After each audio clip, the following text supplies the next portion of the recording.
Welcome back to the Tennessee Frugal Craftsman. We have one side, sorry I'm walking here on an uneven surface. We have one side now dried in. I also did the jenkin head over here. We had a lot of rain today and I got rained out for almost half of the day. So I was working up in the attic, putting the floor down, but I have at least one half now watertight. This is the hardest half because of the jenkin head and because of the dormer. So tomorrow, depending on what the weather is, I have got to tear down scaffolding here in the front and move it around to the back.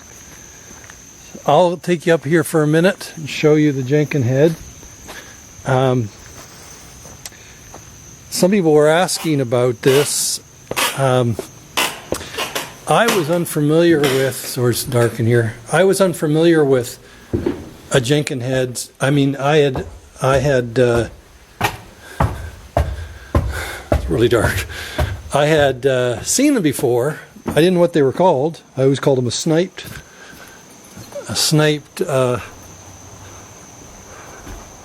roof on a dormer or on a sorry, let me get up here, on a gable end.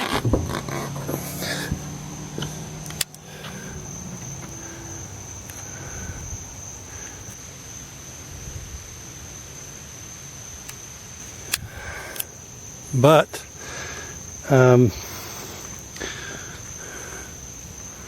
looking back across from the attic, I can see everything, all the peaks here. But you start getting a feel for all the roof lines. I mean, you've got the dormer, you've got the main house, you got the octagon, got this dormer, you got this jenkin head. Anyway, as I was saying, the jenkin head is actually from England. My friend did some research on it. That's what I'm going to tackle tomorrow. It actually, I think they called it a jerkin head, and it was styled after apparently a type of jacket that had a shortened cuff or something.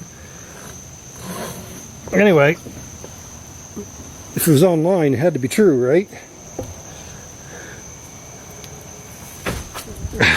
As I say that tongue-in-cheek. It'll be nice to have water in here. So yeah, that is apparently where they came from, out of England. My friend was correct in saying they almost look Dutch, but apparently they are from England. So my plan is to get over here, trim eaves, and once I get the eaves trimmed, I'm away to the races. I can start putting 4-foot runs on and sheathing and shingling at the same time. And I don't think, because this is a straight run, as I was saying, I don't think this will take me too long, maybe a couple days working by myself. So I will give you an update on that as it progresses, but I just wanted to bring you along on an update of what I was doing. I know some of you here in eastern Tennessee probably wondering how you get anything done in this rain, but I got finished up that section over there this morning and trimmed the eave out here this morning as well, or was getting the eave ready when I got rained out. So I was back at it for the last 2.5-3 hours getting that jenkin head sheathed and shingled. So anyway, we'll pick this up tomorrow. Okay, we are shingling on the back. I'm going to try this. I've never done this before, but I'm set up on a scaffolding, so let's do a little bit of shingling.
can see what I'm doing here.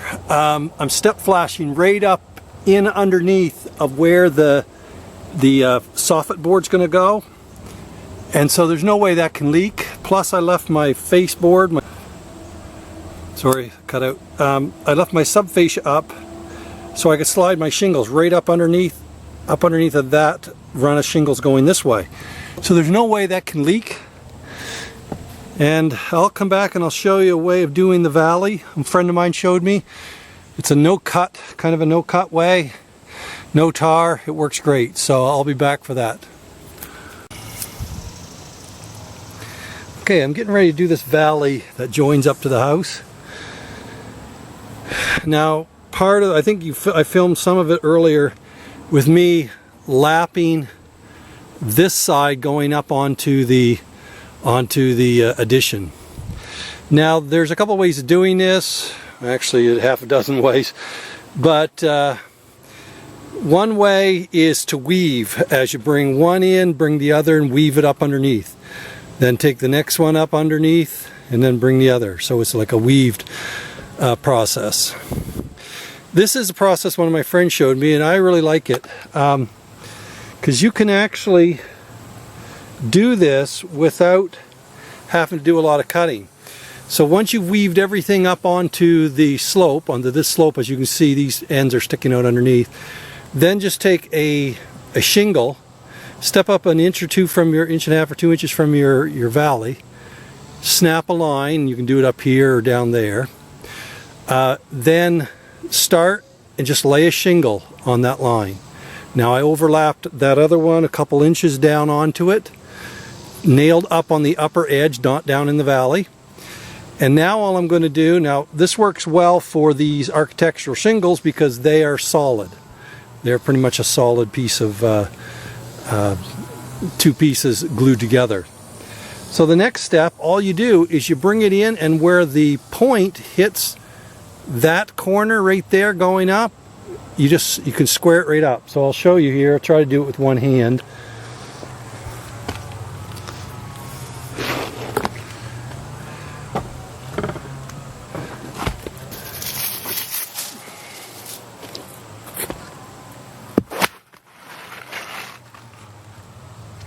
So all you do is you bring it in. Now this is going to have to be cut for length, but just wherever that point hits the point of the valley.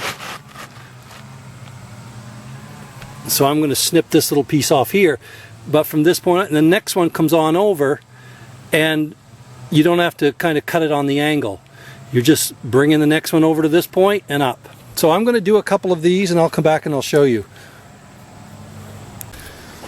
Okay, I've put on 3 just to show you how this looks. It eliminates all that cutting of long slopes. I used to cut them and tar them and do everything, but this one right here, that's the shingle running this way. I just bring it down to there because these are architectural and they're different elevations anyway. There's ups and downs. It just looks like another extension of that architectural shingle. So the next one comes over to that point at your elevation that you need here, and you'll see I didn't nail in the valley, I nailed up high, and the next one will run over long. So I'm going to do a few more of these and kind of show you, but this is a foolproof way, especially on these steep slopes. It works wonderfully. So I'll do a few more and come back. Well, I don't know whether you can see me happy dancing, but I have completed garage roof, bonus room. I also wanted to pick up where I left off before I finish the video and show you what these valleys look like. Like I said, all they are is squared off because that is a architectural shingle that sheds water, I found that an easy way to do my valleys without having to cut them all long, get the angle, everything's just squared off.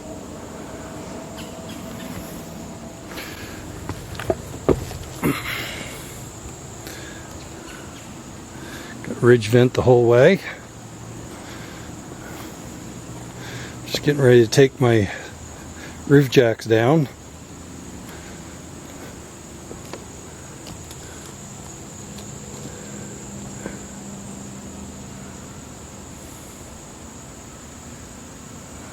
It's a lot of shingles. I think I've got about 15, maybe 20 bundles left out of the 120 I started with.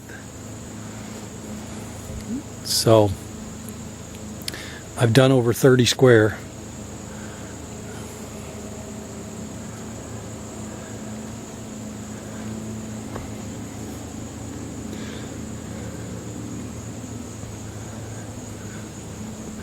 I'll go up in the attic and give you a view from that window.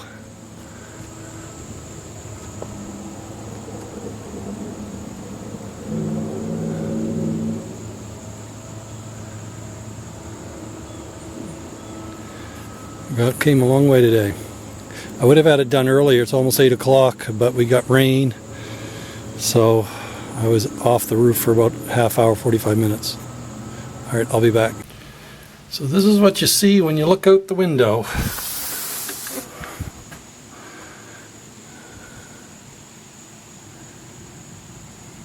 I'm glad I put the dormers in. Originally this house had none. Added one, and then this one here, and then the one on the other end of the attic. So I'm going to go out, I'm going to strip some scaffolding. So it's dark up here. I've been putting flooring down in the rainy times. Got about half it down. Coming up on half. If you're looking for videos coming up, I'm going to start doing the front porch, but also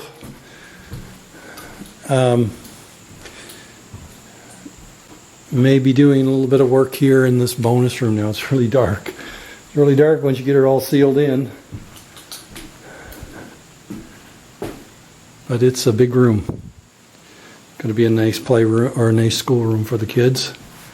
Lots of space. Come out here in the light. Looking out the window. This is why I did it, so when the driveway is put in here, my wife and kids will be able to see anybody coming in the yard if they're in the schoolroom.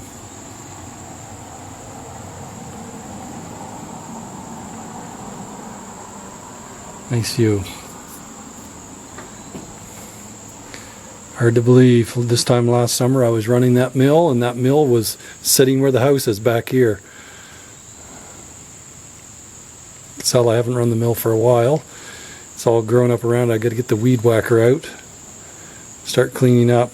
But now that I have this sealed up, I think I'm going to rake out the floor in the garage and move a lot of my stacks of lumber that are going to be finished material, like pine and my poplar down there.